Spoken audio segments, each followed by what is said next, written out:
Assalamualaikum warahmatullahi wabarakatuh. Alhamdulillahirabbil alamin wassalatu wassalamu ala asyrofil anbiya'i wal mursalin wa ala alihi washabihi ajmain. Asyhadu an la ilaha illallah wa asyhadu anna Muhammadan abduhu wa rasuluh. Allahumma shalli ala Muhammad wa ala ali Muhammad kama shallaita ala Ibrahim wa ala ali Ibrahim wa barik ala Muhammad wa ala ali Muhammad kama barakta ala Ibrahim wa ala ali Ibrahim fil alamin innaka Hamidum Majid. Ya ayyuhal hadirun ittaqullaha haqqa tuqatih wa la tamutunna illa wa antum muslimun. Qala Allah Ta'ala fil Qur'anil Karim. A'udzu billahi minasy syaithanir rajim. Bismillahirrahmanirrahim. Yauma yunfau bisuri fafajakum man bisamawati wa man fil ardi illa ma syaa Allah. Fakulun atauhu dakhirin. Sadaqallahul adzim. Saudara-saudaraku yang dirahmati Allah SWT, syukur alhamdulillah pada saat ini kita masih diberi umur dan sehat. Mudah-mudahan nikmat ini kita bisa mensyukurinya. Amin ya Allah ya Rabbal alamin. Hadirin rahimakumullah, dalam mukadimah tadi saya bacakan ayat suci Al-Quran surat An-Naml, surat yang ke-27 ayat yang ke-87. A'udzubillahi minasyaitonir rajim. Bismillahirrahmanirrahim. Yauma yunfau bisuri fafajakum man fis samawati wa man fil ardi illa ma syaa Allah wa kullun atau dakhirin. Yang artinya Allah Subhanahu wa Ta'ala berfirman, dan ingatlah pada hari ketika sangkakala ditiup, maka terkejutlah apa yang ada di langit dan apa yang ada di bumi, kecuali siapa yang dikehendaki oleh Allah, dan semua mereka datang menghadapnya dengan merendahkan diri. Ini ayat menyampaikan kepada kita berita tentang kedahsyatan dan kengerian hari kiamat. Kita sebagai umat yang beriman harus percaya dan mengimani iman yang kelima, yaitu iman kepada hari akhir. Sebagaimana kedahsyatan dan kengerian hari kiamat ini sudah disampaikan oleh Rasulullah SAW pada waktu itu melalui hadis Rasulullah SAW, yang hadisnya sangat panjang lebar. Ini tercantum dalam kitab Tanbihul Ghafilin karya Abu Lais As-Samarkandi. Kedahsyatan dan kengerian hari kiamat sangat menakutkan kepada kita. Karena Rasulullah SAW ditanya, wahai Rasulullah, apakah seorang kekasih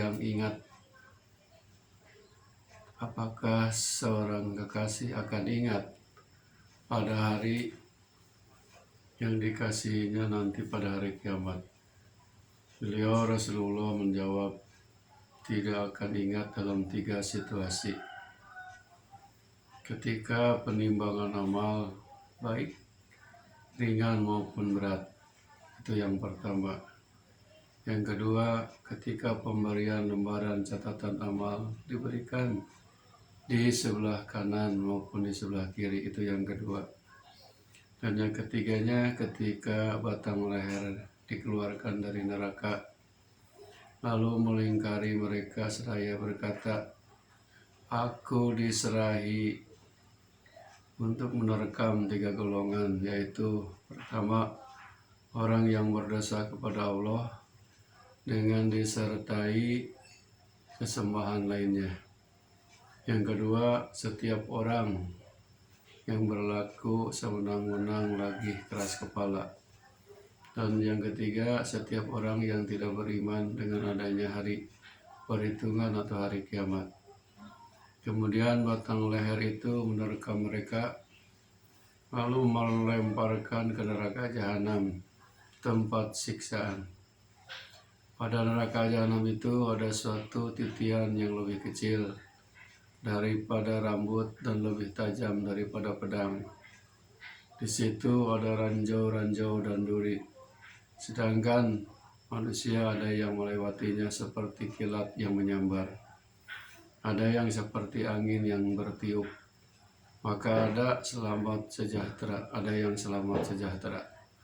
Dan ada yang jatuh tersungkur dan mukanya terbanting ke dalam neraka. Itulah salah satu hadis Rasulullah SAW yang berhubungan pada terjadinya hari kiamat. Kemudian Rasulullah melalui Abu Hurairah, Rasulullah bersabda, "Ma bayanan nafhataini arba'una sanatan, summa yunjilullahu minas sama'i ma'an kamani rijal, fayambutu nakama yambutul baqalu." Ya, artinya jarak antara dua tiupan malaikat Israfil itu adalah 40 tahun. Kemudian Allah menurunkan air dari langit seperti mani orang laki-laki, lalu manusia bangkit seperti tumbuhnya sayur mayur. Itu hadis yang kedua. Ada hadis yang terpanjang yang berhubungan dengan hari kiamat, yang artinya ketika Allah telah selesai menciptakan langit dan bumi, Dia menciptakan sangkakala, lantas memberikannya kepada Israfil, sedangkan Dia meletakkannya di mulutnya dengan membelalakan mata melihat ke aras, menunggu kapan diperintah untuk meniupnya. Abu Hurairah berkata, saya bertanya, wahai Rasulullah, apakah sangkakala itu? Beliau bersabda, sangkakala itu adalah tanduk dari cahaya. Saya bertanya, wahai Rasulullah, bagaimana besarnya? Beliau bersabda, sangat besar bulatannya. Demi Zat yang mengutus aku sebagai nabi dengan kebenaran, besar bulatannya seperti luas langit dan bumi. Malaikat Israfil akan meniupnya 2 kali, yaitu tiupan untuk kematian dan tiupan untuk kebangkitan kembali. Dalam riwayat Ka'ab disebutkan 2 kali tiupan, dan dalam riwayat Abu Hurairah disebutkan 3 kali tiupan, yaitu tiupan untuk yang pertama mengejutkan, tiupan yang kedua adalah untuk mematikan, dan tiupan yang ketiga adalah untuk membangkitkan kembali. Hadirin yang dirahmati Allah SWT, Rasulullah kemudian menjelaskan kembali pada tiupan yang pertama Allah memerintahkan kepada malaikat Israfil. Kemudian ia pun meniupnya, lantas semua makhluk yang berada di langit maupun di bumi terkejut karenanya. Sebagaimana yang dijelaskan oleh Allah Ta'ala melalui firman-Nya dalam surat An-Naml ayat 87. Wa yauma yunfau fisuri fafaja'a man fis samawati wa man fil ardi illa ma syaa Allah wa kullu atauhu dahirin. Yang artinya, dan ingatlah pada hari ketika sangkakala ditiup, maka terkejutlah apa yang ada di langit dan apa yang ada di bumi, kecuali siapa yang dikehendaki oleh Allah Subhanahu wa Ta'ala. Hadirin rahimakumullah, saat itu bumi bergoncang. Setiap orang perempuan yang menyusui anaknya lalai dari anak yang disusuinya, dan perempuan yang hamil menggugurkan kandungannya. Manusia kelihatan dalam keadaan mabuk, padahal sebenarnya mereka tidak mabuk. Akan tetapi siksaan Allah itu sangat keras. Rambut anak-anak muda langsung beruban, dan setan-setan lari tunggang langgang karena kebingungan. Hal ini berdasarkan firman Allah Ta'ala di dalam Al-Quran Surat Al-Haji ayat 1-2. A'udzubillahi minasyaitonirrajim. Bismillahirrahmanirrahim. Ya ayyuhan nasu taqu rabbakum inna jaljalata saati sayun adim yauma tarawunaha tadhalu kullu murdiat kama ardaat wa nufiya kullu datin hamlaha watarana sasukaro wa mahum bisukaro walakinna adzabullahi syadid, yang artinya, wahai manusia, bertakwalah kepada Tuhanmu. Sungguh guncangan hari kiamat itu adalah suatu keguncangan. Semua perempuan yang menyusui anaknya akan lalai terhadap anak yang disusuinya. Dan setiap perempuan yang hamil akan keguguran kandungannya. Dan kamu melihat manusia dalam keadaan mabuk, padahal sebenarnya mereka tidak mabuk. Tetapi azab Allah itu sangat keras. Setelah itu suasana tenang, tidak ada apa-apa sampai waktu yang dikehendaki oleh Allah SWT. Kemudian Allah Ta'ala memerintahkan kepada malaikat Israfil, maka ia pun meniup sangkakala sebagai tiupan yang mematikan. Atas penghuni langit dan bumi mati semuanya, kecuali mereka yang dikehendaki oleh Allah. Inilah yang dimaksud dari firman Allah Ta'ala tadi. Dan sangkakala pun ditiup, maka matilah semua makhluk yang di langit dan yang di bumi, kecuali mereka yang dikehendaki oleh Allah. Yang termasuk dalam pengecualian itu adalah ruh orang-orang yang mati syahid. Ada yang berpendapat Jibril, Mikail, Israfil, dan Malakul Maut. Kemudian Allah yang maha mulia lagi maha agung bertanya kepada malaikat maut, siapa di antara makhlukku yang masih hidup? Padahal dia lebih mengetahuinya. Malakul Maut menjawab, wahai Tuhanku, Engkau adalah zat yang hidup dan tidak akan mati. Yang masih hidup adalah Jibril, Mikail, Israfil, pembawa arasmu, dan saya sendiri. Kemudian Allah memerintahkan malakul maut untuk mencabut nyawa mereka. Demikianlah yang disebutkan dalam riwayat Al-Kalabi. Sedangkan dalam riwayat Muqatil, dan ia berkata dalam riwayat Muhammad bin Ka'ab dari Abu Hurairah radhiyallahu anhu, bahwasanya Allah SWT berfirman, Jibril, Mikail, Israfil, dan malaikat pembawa aras harus mati. Kemudian Allah yang maha mulia lagi maha tinggi bertanya, wahai malakul maut, siapakah di antara makhlukku yang masih hidup? Malakul maut menjawab, engkau adalah zat yang maha hidup, yang tidak akan mati. Hambamu malakul maut yang lemah ini yang masih hidup. Allah lalu berfirman, bukankah kamu mendengar firmanku bahwa setiap yang bernyawa itu merasakan mati, dan kamu adalah salah satu di antara makhlukku. Aku menciptakan kamu sebagaimana apa yang aku ketahui. Maksudnya, tugasmu kini telah selesai. Matilah kamu, malakul maut pun mati. Dalam hadis yang lain diriwayatkan bahwasanya Allah memerintahkan malakul maut untuk mencabut nyawanya sendiri. Kemudian dia datang ke suatu tempat di antara surga dan neraka dan mencabut nyawanya sendiri. Kemudian ia menjerit dengan keras sekali, yang seandainya semua makhluk masih hidup, niscaya mereka akan mati karena mendengar jeritannya.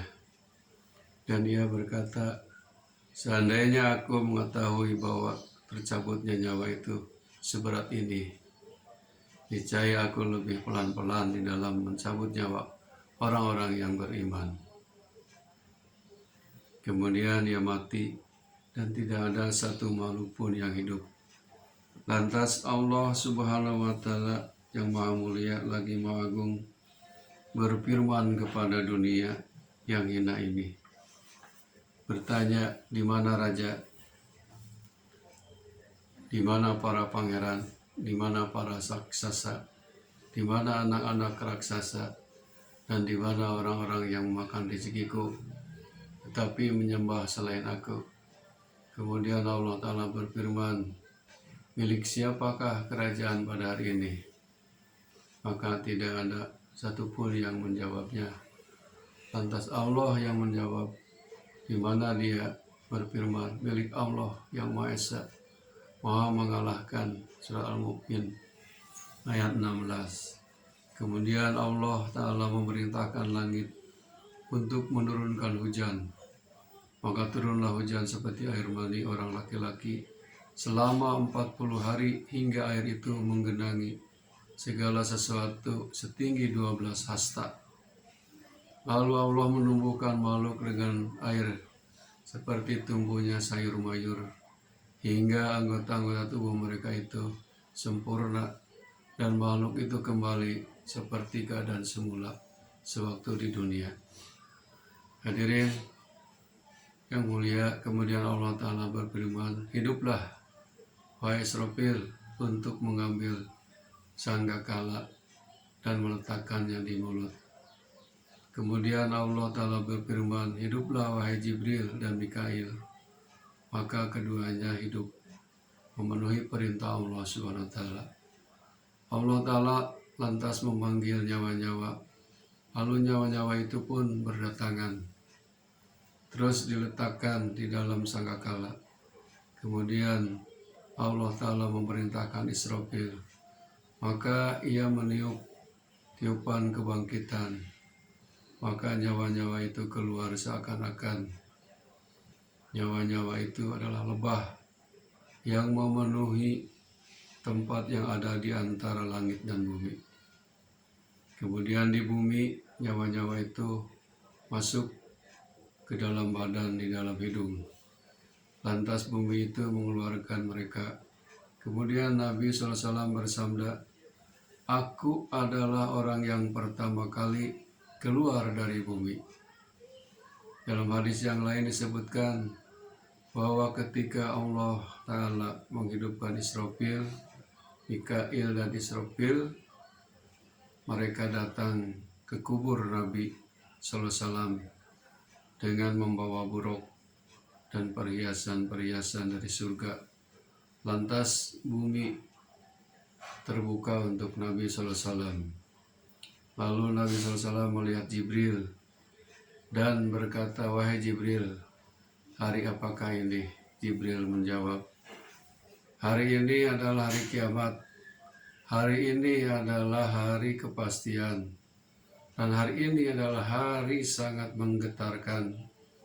Nabi SAW bertanya, wahai Jibril, apa yang diperlakukan oleh Allah terhadap umatku? Jibril menjawab, aku sampaikan kabar gembira, bahwasanya kamu adalah orang yang pertama keluar dari bumi. Kemudian Allah Ta'ala memerintahkan Israfil. Kemudian Israfil meniupkan sangkakala. Maka tiba-tiba mereka makhluk berdiri menunggu putusan masing-masing. Kita kembali ya kaum muslimin kepada hadis Abu Hurairah, di mana ia berkata Rasulullah SAW, kemudian mereka keluar dari kubur dengan cepat menuju kepada Tuhan mereka. Maksudnya mereka keluar dari kubur mereka tanpa alas kaki dan telanjang bulat. Kemudian mereka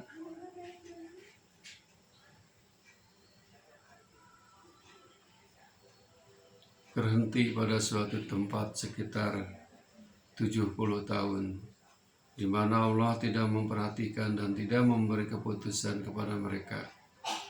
Maka mereka menangis hingga habis air mata.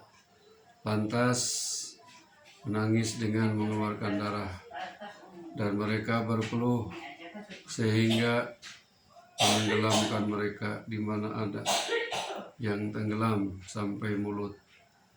Dan ada yang sampai telinga mereka lantas dipanggil ke mahsyar. Dan itulah yang dimaksud oleh firman Allah, dengan patuh mereka segera datang kepada penyeru.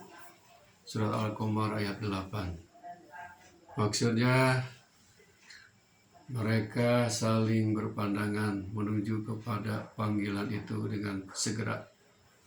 Apabila semua makhluk yang berupa jin, manusia, dan lainnya telah berkumpul, ketika mereka diam, tiba-tiba mendengar suara keras dari langit. Maka mereka terkejut karenanya, lalu langit itu terbelah, dan malaikat langit dunia itu turun sebagaimana layaknya penduduk bumi. Mereka lantas berbaris. Orang-orang bertanya kepada mereka, apakah ada di antara kamu yang membawa perintah Tuhan itu kepada kita untuk hisab? Mereka menjawab, tidak. Dia akan datang sendiri untuk urusan hisab. Kemudian penghuni langit yang kedua turun dan berdiri dengan berbaris di belakang penghuni malaikat yang langit dunia. Kemudian penghuni langit yang ketiga turun, hingga turun malaikat penghuni langit yang ketujuh dengan bilangan yang berlipat, dan mereka semua mengelilingi penduduk dunia. Hadirin rahimakumullah, itulah kejadian hari kiamat yang sangat dahsyat dan mengerikan. Mudah-mudahan kita semua diselamatkan nanti di alam akhirat, menjadi hamba-hamba Allah, menjadi ahli surga. Amin ya Allah ya Rabbin. Wabillahi taufiq wa hidayah. Assalamualaikum warahmatullahi wabarakatuh.